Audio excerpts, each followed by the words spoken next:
Snow fell early that year, blanketing the thatched rooftops of Brackenford with a deceptive calm. Beneath the silence, a slow unraveling had already begun.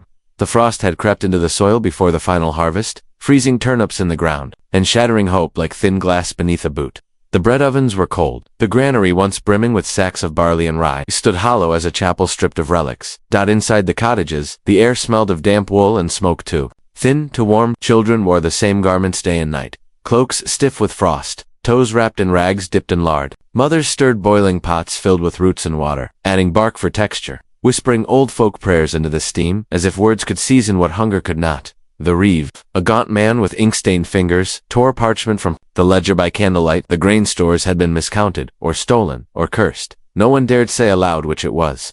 He walked from door to door with a brass tally rod, not to offer help, but to decide who could eat. Behind him, the villagers watched in silence, eyes sunken and wide, as though trying to read the fate written in his clenched jaw. Ravens gathered near the church bell, perched on the weathered crossbeam, as if waiting for the end of something sacred. When a child died too cold, too thin, too forgotten, the bell tolled only once, not to summon the village, but to mark a surrender too deep for words. The snow thickened, the roads vanished, time itself seemed to freeze. In Brackenford, the starving winter did not arrive with howling winds or blizzards, but with silence and the slow betrayal of hope. A single icicle hung from the eaves of the blacksmith's forge, long as a dagger, catching the morning light like a blade. Inside, no hammer rang. The anvil was cold, dusted with ash, the coals long dead. Elric, once the strongest man in the village, now sat hunched over a chipped bowl, fingers trembling as he scraped frost from its rim to melt into a mouthful of water. His breath came in puffs of smoke, like a dying engine. Even iron had yielded to hunger. Outside the village path was a pale ribbon snaking between hollow houses. Dogs had vanished, rats were hunted, the bones of last year's sheep were boiled again, until they splintered into grit. Hunger had become its own religion. The elders spoke of omens, of penance, of divine trial. Some believed it was judgment for letting the priest die last autumn without a proper funeral. His robes still hung in the chapel vestry, stiff with mildew. Abbey bell had not rung in weeks. The monk assigned to ring it had frozen in the belfry, clutching the rope as if he could toll away death. They found him with his eyes open, mouth parted in a silent hymn. Now the bell stood mute, like a relic to a god who no longer answered. In one hut, a girl carved birds into the wall with a fishbone, swans, cranes, gull creatures that could flee, creatures with wings. Her mother watched her with empty eyes, her fingers tangled in a skein of wool, too thin to warm even a mouse. There was no harvest to speak of, no merchants, no letters from the court, just the steady suffocation of life.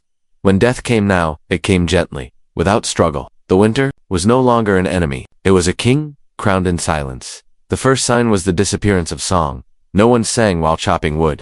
No lullabies murmured from cradles. Even the birds had gone. Only the creak of frozen leather, the brittle snap of frost branches, and the groaning beams of sod huts under weight of snow remained. Midwinter had arrived in the highland village of Keldron, not like a storm, but like a noose, pulled slowly by the hearths. Children pressed their hands to stones warmed. Hours before, hoping for residual heat, grandmothers wrapped charms in cloth and buried them beneath the threshold, muttering verses older than Latin. The village priest warned against such pagan rites, but even he trembled during Mass, his chalice dry, his vestments patched with sackcloth. The host had been consumed weeks before. The sacrament was hunger now. They bartered tools for bones, candles for broth. A single apple fetched the worth of a goat. When the last of the barley beer soured in its cask, they drank melted snow, filtering it through linen soaked in ash, to remove bitterness. And when the snow turned red near the tannery, no one asked questions. The mill wheel had frozen. The creek, stilled. Without grain, there could be no bread. Without bread, the mind began to wander toward the dark woods, toward the myths of deer with golden antlers that could be hunted for meat. One man swore he saw such a creature. He followed it. He did not return. Inside the scribe's cottage, parchment was fed to the fire. The ink on holy texts melted into smoke, curling like incense, turning prayers into heat for one last night. In Keldron, winter was not an absence of life. It was its great judge. And one by one, the villagers faced it not with rebellion, but with quiet eyes, waiting to be weighed. Dawn rose gray over the marshlands, the sun no more than a weak yoke behind frozen mist. In the village of Eld Hollow, the river had stopped flowing, captured in ice thick as glass, trapping fish mid-swim. The nets lay abandoned, boats cracked at their seams. The fishermen had taken to wandering inland, hunting birds with slings, but even the sky was barren now. Inside a timber-framed hall, villagers gathered around a fire that hissed more than it burned, the green wood too damp to give true warmth. Elder Thomlin spoke of winters past, of famines survived by grinding acorns into meal, by roasting lichens scraped from stone. But his voice faltered when the children began to cough thin. dry sounds like parchment tearing. The midwife, once proud and sharp-tongued, now moved like smoke, her hands trembling as she applied goose fat to frostbitten skin. Her herbs were gone, her birthing cloths now used to bind wounds from fights over scraps. She said little these days, just listened, and sometimes wept. One boy built a tiny church from snow, shaping it stone by stone with numb fingers. He placed a pine cone where the altar would be. When asked why, he whispered, "So they'll know we tried." No one asked who they were. In the chapel, saints looked down from faded frescoes, their eyes chipped and worn. A crow had entered through the broken oculus, and would not leave. It perched above the nave, watching, silent. Some believed it was a sign, others a curse. The starving winter did not break Eld Hollow all at once. It wore them down like water wears stone, with patience, with quiet cruelty, and as the river froze deeper, so too did their voices. Words became rationed, like food, until only silence remained. Smoke curled from the final chimney like a last breath.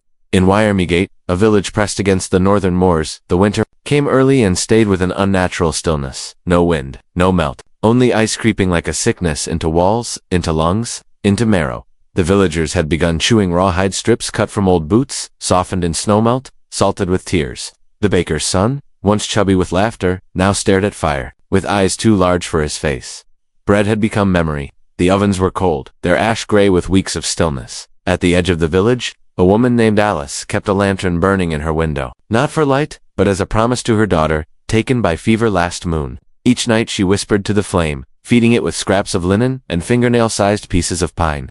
She believed the warmth might still guide a soul. The reeve tried to enforce order, but hunger is louder than law. The tithe barn was broken into, its doors hacked with axes that once felled trees. Someone found the priest's mule butchered in the woods, its entrails frozen mid-spill. No one asked who did it. All were complicit in silence. Even the dogs would no longer bark. They huddled beneath carts, skeletal and slow. Snow buried the roads. The world shrank to a few hundred paces between doorways. Voices were hoarse, rarely used. Words wasted energy. The last market day had come and gone without trade. The traveling merchant, wrapped in blue wool, left behind a single scrap of parchment. No return until spring, if spring comes. When the bells of Candlemas failed to ring, no one moved to relight the altar candles. They had been burned weeks ago. Wyermygate did not fall, it faded. One meal at a time, one prayer at a time, one name at a time. The forest had gone quiet. Birdsong, no rustle of foxes beneath the underbrush. Only the sound of distant chopping, rhythmic and slow, as villagers felled the last standing tree near the old shrine. Its roots ran deep, tangled in legend.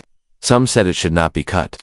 But firewood had become sacred, and belief must bend to survival. In the village of Colmere, people had begun marking their doors with chalk symbols and crosses, some ancient runes warding off sickness, hunger, madness, yet none could keep the frost from crawling inside. At night, the thatch dripped icicles. At dawn, bedsheets crackled with frost. Even beneath wool, the schoolhouse had closed. Its teacher, a widow named Marion, now kept watch over the village. While reciting psalms to herself as she ladled ice into clay pots, her fingers were cracked, bandaged with nettle cord. Her voice never rose above a whisper. She had not spoken a full sentence in weeks. Children played no games now.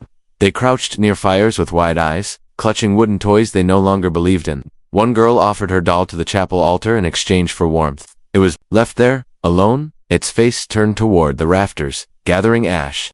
Coldmere was not a place of sin or rebellion. It had simply been forgotten. By the crown, by the church, perhaps even by God. The roads were snowbound, the fields dead, and yet every morning, someone still lit the fire in the village square. Stubborn act, a defiant candle in the mouth of darkness. For in Coldmere survival had become its own liturgy.